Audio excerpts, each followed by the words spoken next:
కయీను పొలం పనిచేసేవాడు, వ్యవసాయకుడు. పొలం పంటలో కొంత తీసుకుని వచ్చి దేవునికి అర్పణ చేస్తాడు.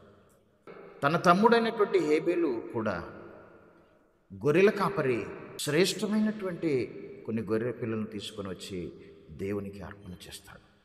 దేవుడు హేబేలు అర్పణను అంగీకరిస్తాడు, కానీ అతని అన్నయ్యన కయీను అర్పణను అతడు అర్పించిన అర్పణ హృదయపూర్వకమైనటువంటిది, దేవునికి ఇష్టమైనది కాదు.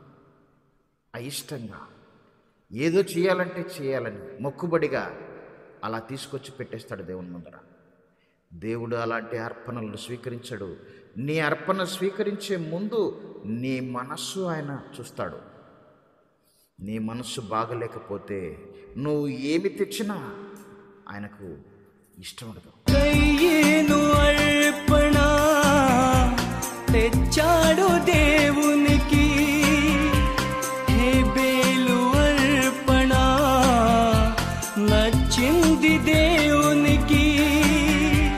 కయ్యేను అర్పణ తెచ్చాడు దేవునికి, హేబేలు అర్పణ నచ్చింది దేవునికి. అర్పించు వాటి కంటే అర్పించు మనిషి ముఖ్యం. అర్పించు వాటి కంటే అర్పించు మనసు ముఖ్యం. నచ్చాలి మొదట నీవే, కావాలి మొదట నీవే.